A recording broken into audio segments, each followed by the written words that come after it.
It's very nice to have you, Richard, Dr. Richard Kinzinger. You don't have to call me doctor. I tell people if they do that, I'm a lawn doctor or a witch doctor.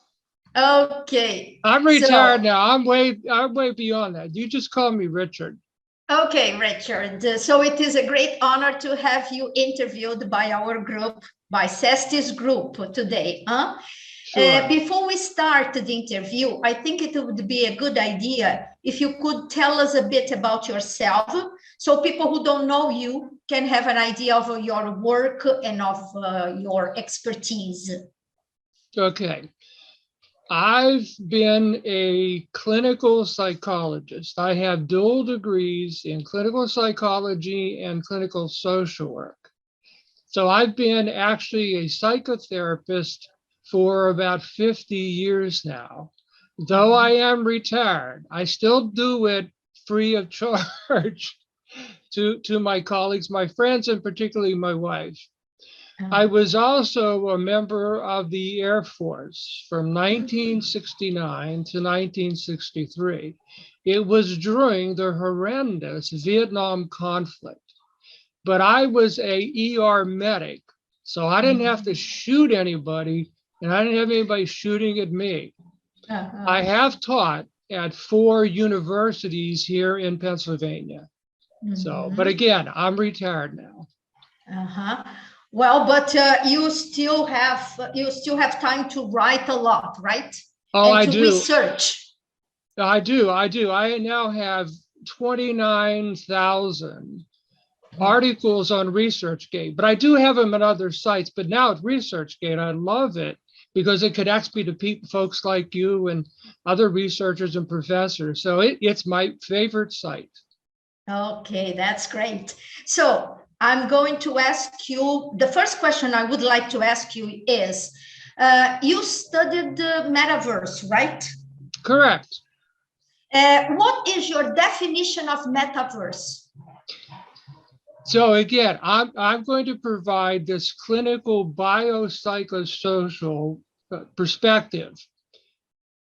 For me, it's like simultaneous, multi-experienced realities. Now, none of us share the same exact reality. It's based on our subjective experience, but it's like multiple identities. I even talk about now a cyber self.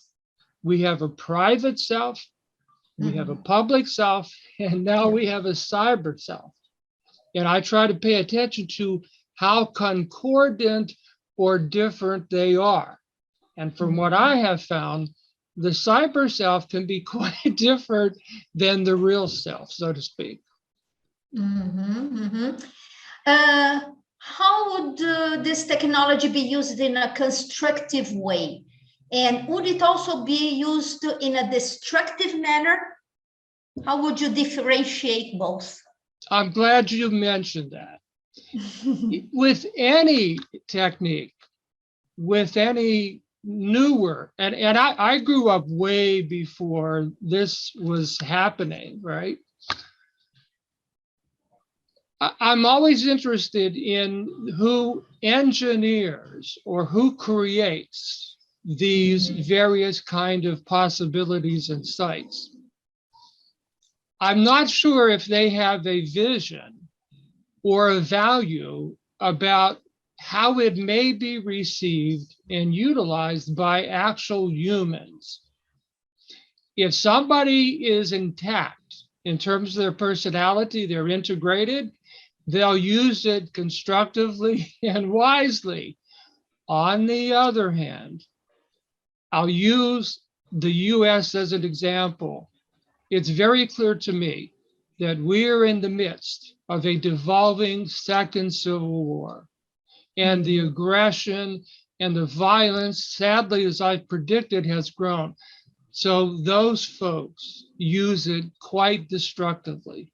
And you can see with our mass shootings recently, oh my God, it's hard to keep up with it. So it can't be, so it's both the motivation of the makers or the creators and the motivation of the receivers, and people are going to use the technology. That's how I define it. Yeah, that's interesting.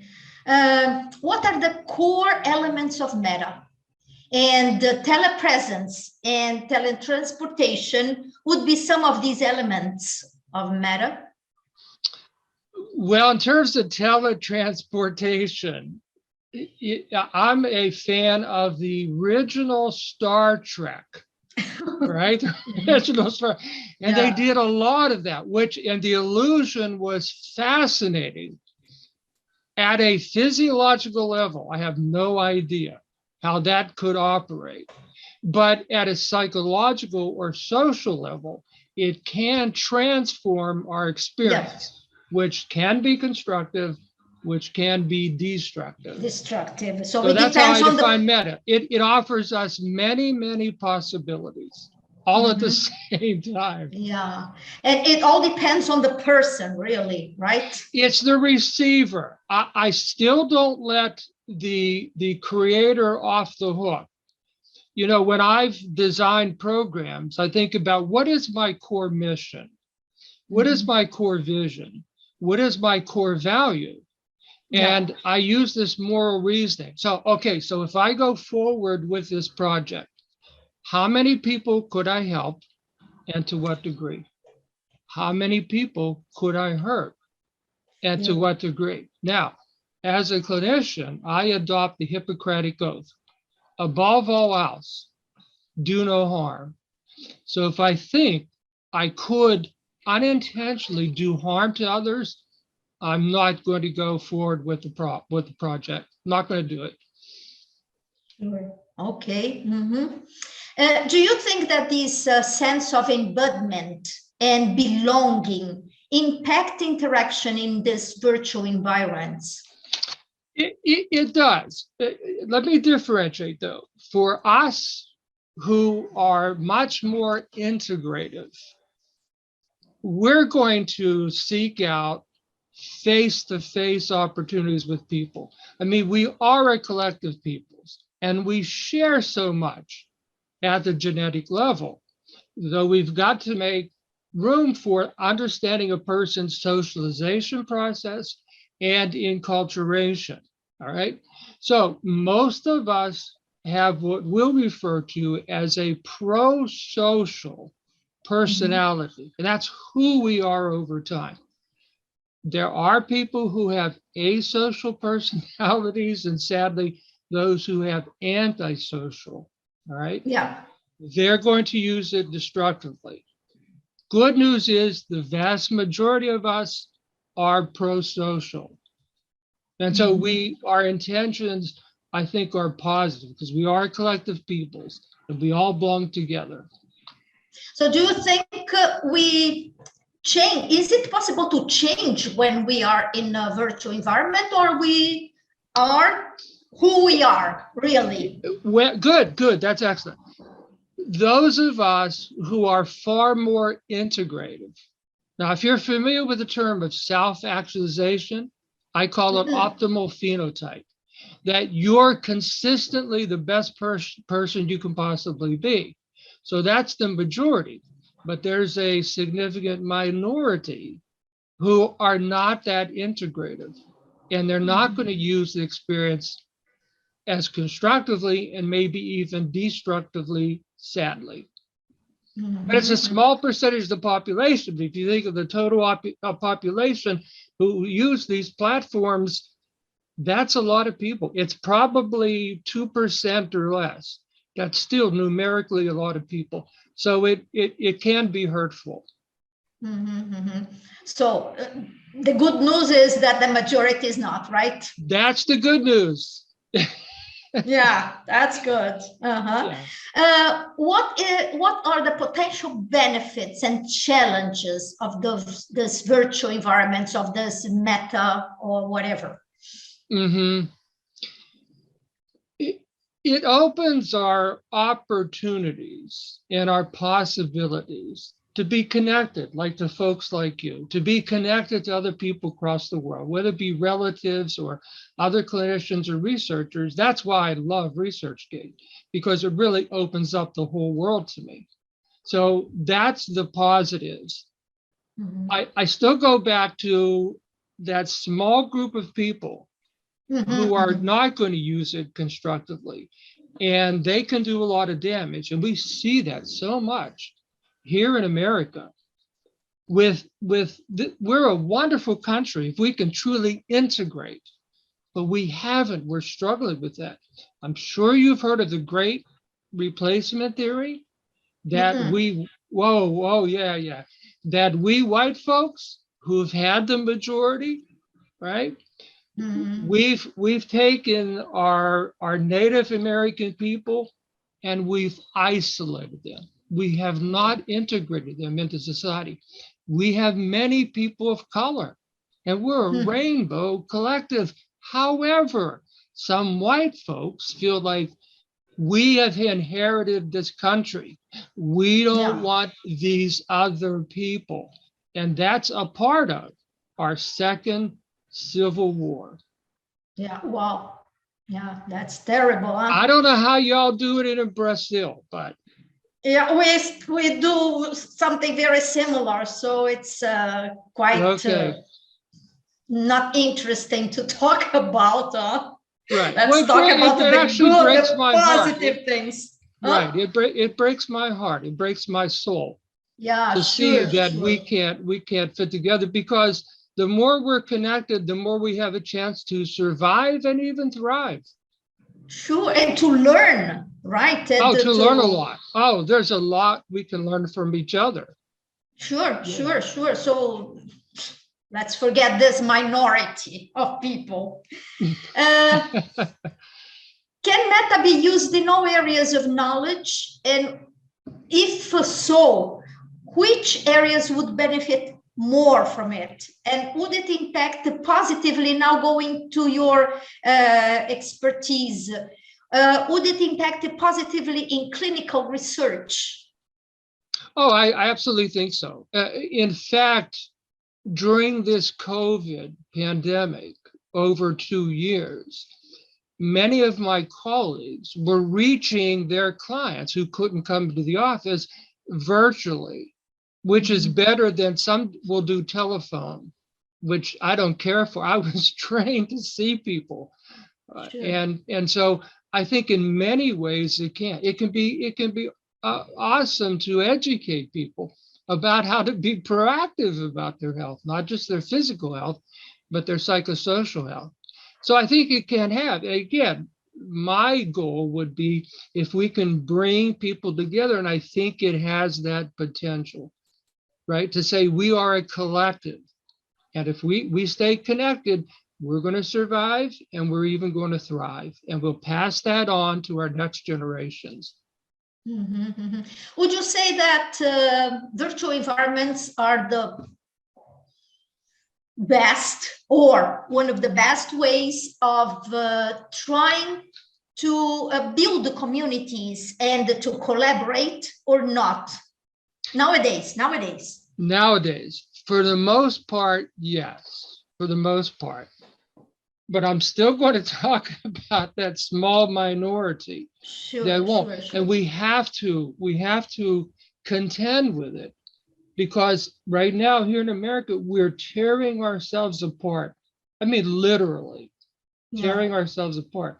So I'm not as optimistic as some. But if we could build a greater collective and say, hey, listen, at the genetic level, we're the same people, but it's the psychosocial, the socialization, enculturation that makes the difference. So we have to take that into consideration.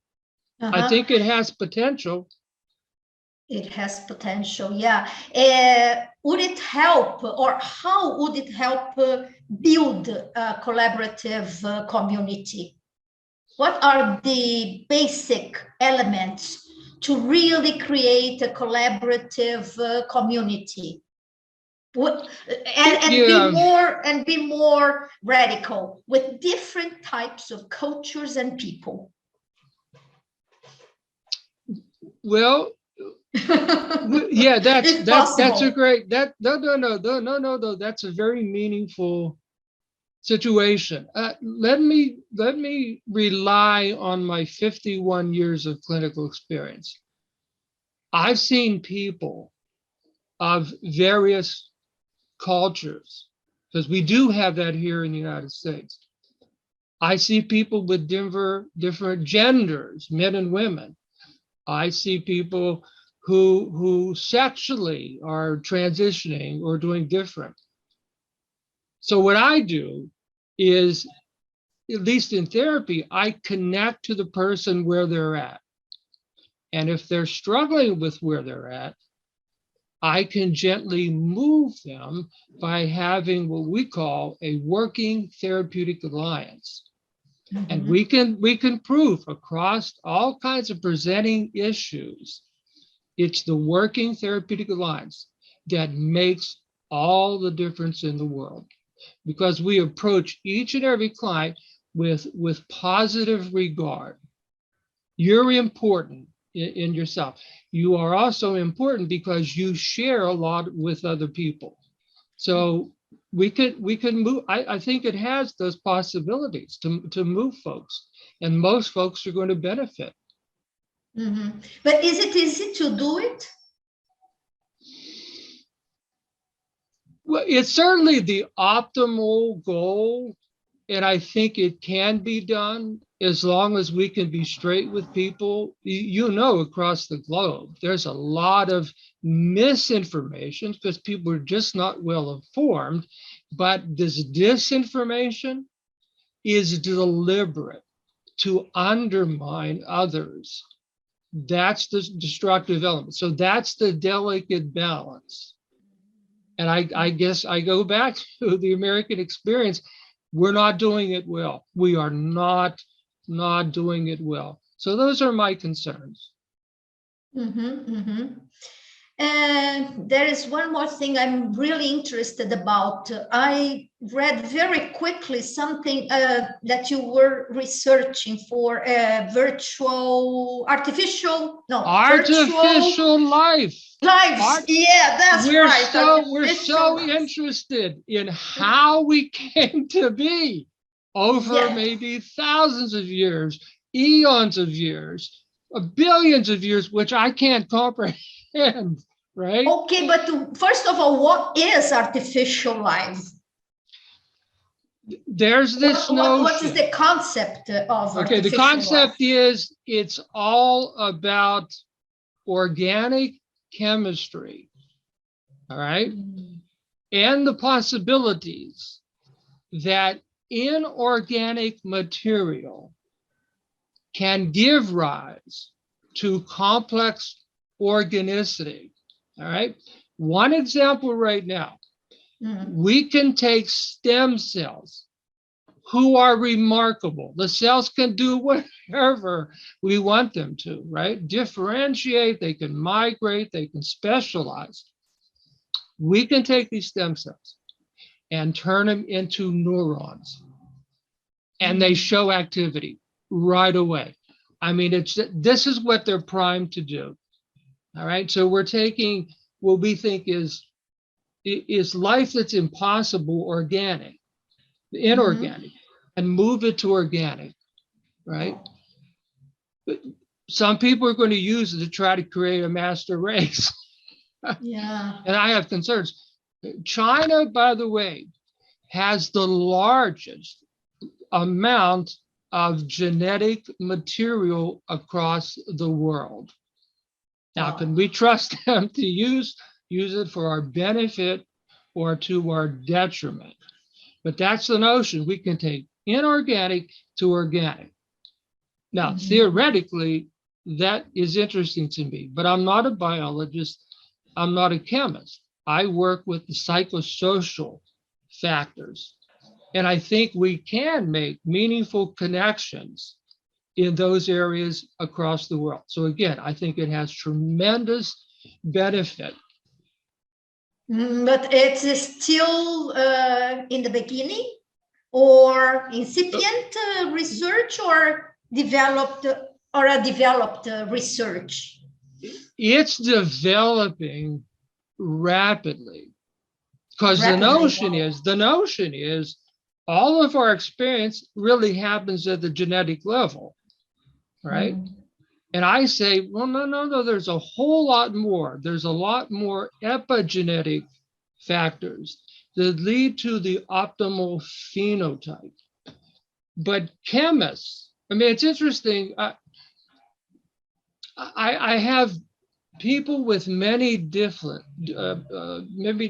perspectives, right, who read my articles. They seem interested because mine is the psychosocial with some acknowledgement about the biology. But again, as a clinician, I don't alter biology. I can make a difference in the psychosocial arenas. So I think you can tell I still have concerns. Yeah. Because the people who create this, I'm interested in their motivations. What are their expectations? What are their core values? What are their core beliefs? And I think because they miss the psychosocial, they can make mistakes in terms of their algorithms. Because the algorithms are designed just to engage people, and it becomes commercialized, and they can make lots of money doing that. What is their core motivation to create whatever? So again, my perspective is psychotherapeutic. How can we make people feel a little bit better about themselves and the others in the world? So that's where I come from. So I think that's what people in these various disciplines are attracted to my articles, because they're much more that kind of focus. Let's focus on being human. Yeah. Do you think it is easier to be in contact with people and discuss with them face to face their social values, or do you think when people are in a virtual environment, they feel a bit freer to discuss, let's say, with the machine or with a virtual presence, their real values, their real sadness and feelings? Well, that's great. Let me go back to this notion of what we call object constancy. Now, if you're familiar with the theory of mind, our mind is going to be shaped by what many others think as we're young, very young, and throughout the process, right? That's the epigenetic influence. So our kind of genuine self is, in fact, the private self. In therapy, folks can feel free to be who they are. So you have the private self, and that's the part I can work with. Then you have a public self, and the process we call is some kind of reference, identification, or perception. We call it management of the public self. We would like to have others look at us in positive terms, right? But then we have this other faction that's going to be distorted, who are not people that highly integrative. I don't think we can resurrect those folks. But if we can live with their 1 or 2% of the population, yet they can make a lot of noise and be very destructive, we have to live with that. I think we can make meaningful connections virtual. As a therapist, I won't do phone stuff, right? I wouldn't do like typing back and forth. I rely a lot on nonverbal signals. Much of what we give off in interpersonal connections are nonverbals. So that's what I pay attention to as a therapist. I'm not saying then outside of a therapeutic environment, I think we can read people as more genuine, but some will alter their cyber self. So there's actually 3 subtypes of object representation. And the third one, the cyber, can be deceptive. But that's the way I'd go. Okay, so the cyber representation does not show exactly what the person is, or do you think it is possible for a person to show really what he or she is in virtual interactions, or they hide their personality all the time. They can hide more if they want to. If they have asocial tendencies, or not pro-social, but asocial and antisocial, they're going to hide a lot. Many politicians in America hide who they really are so that they can please their big donors, right?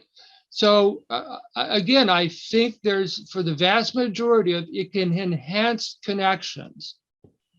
Just, we have to be thinking about who could use it destructively and how much harm could they do. I go back to the Hippocratic Oath. Above all else, do no harm. If I'm going to do harm, I'm out of the business. I don't belong there. Sure.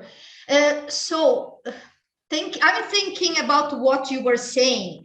Do you believe we are part of entities? Let's say one that belongs to you, one that belongs to the public, because maybe the public do not see you as you really are. Correct. And one entity that has to do with the technology, with the machine. Yes. I don't know if I was clear or no. You've got that. That's the crux of those three object representations. But again, in order to understand who we are initially, we need lots of input from other people. At some point, probably around age 20, our personality, and that's who we consistently are over time. Our personality forms and becomes relatively stable and not altered. We have a lot of kids, a lot of adolescents, some immature people who are using it and don't have the integration to be real. So from what I find, the cyber self is not highly concordant with the private and the public. Then you got the cyber, and it can be very, very different. Now, this is interesting. Just as a side note, I really am enjoying this conversation, by the way. That's good. No, I am. No. You've heard of the clinical syndrome called dissociative identity disorder, multiple personality. No. So we have some people, it's very rare, but we have some people who have these alters, right? Mm-hmm. And they can arise spontaneously in any situation. These alters, there can be 6, there can be 7, there could be, it's genuine, but it's rare. Mm-hmm. They can be, each alter can be very different. Now, on one of the social platforms, people who claim they have DID have many, many followers because they pretend to shift into an altered, right, personality. So they get a lot of attention. It's so rare that I doubt most of those people have truly dissociative disorder. So I'm not suggesting that most of us have, but we can alter who we are at the core depending on the situation. Yep.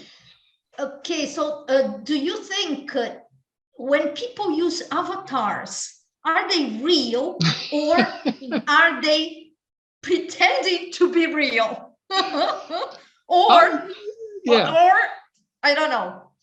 I think it's more of a pretense, but they do want to get some kind of reaction.